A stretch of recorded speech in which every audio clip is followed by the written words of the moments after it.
President Obama is battling a deadlocked Congress, a struggling economy, and a host of Republicans all wanting his job. But campaign advisor Robert Gibbs told the Today Show's Matt Lauer he's not worried.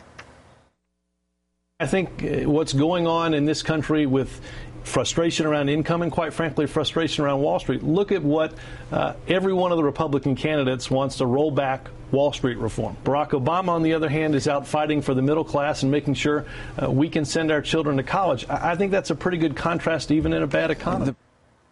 Jen Psaki is former White House Deputy Communications Director and now with the Obama campaign and Vice President of the Global Strategy Group. Jen, great to see you. Great to see you too, Andrea.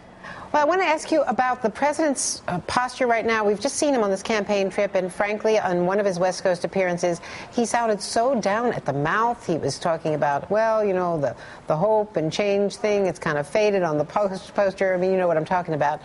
It almost sounded as though he himself needs to get pumped up about his chances.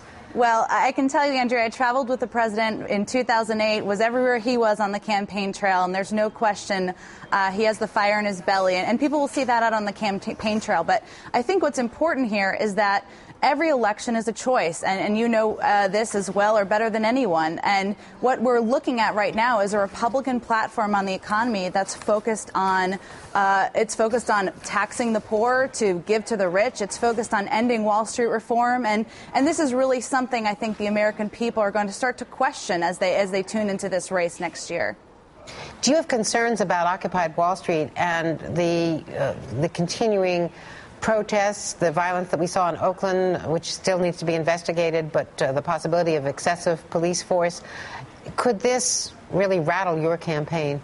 Well, there's no question that people are frustrated out there, and I think the sentiment that is represented by these protests is just that. People are frustrated that they can't make ends meet, that they are being taxed at the same rate as people making millions of dollars. So that's an issue I actually expect that the president will be talking quite a bit about on the campaign trail next year, and it is really a fight that Democrats should be ready to take on. If you look at the recent report that the top 1%, their incomes have gone up, have tripled over the last couple decades. That is startling. And the unfortunate thing for Republicans running on the Republican side of the ticket is that they are really gearing their economic plan towards them and not towards the people who need help the most.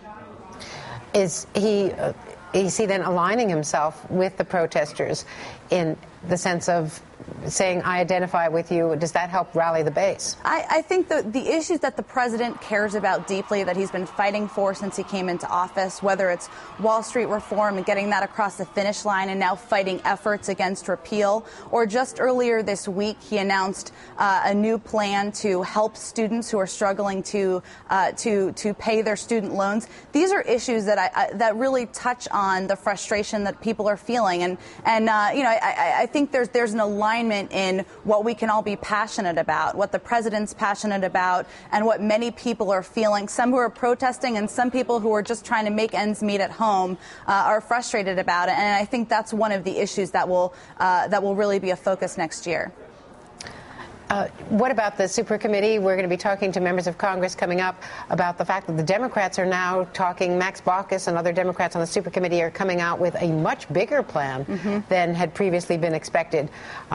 Not clear that the Republicans will go along with the tax increases. But is this sort of all or nothing, rolling the dice on avoiding the automatic cuts that would come if the committee does not deliver by November 23rd? Well, the committee has to put forward their plan by November 23rd, and then, as you know, they need to vote it through by the end of December. And I think it's a good step, a positive step forward that Democrats have put a plan forward. The president, as you know, released his detailed recommendations on what he would like to see happen earlier in September.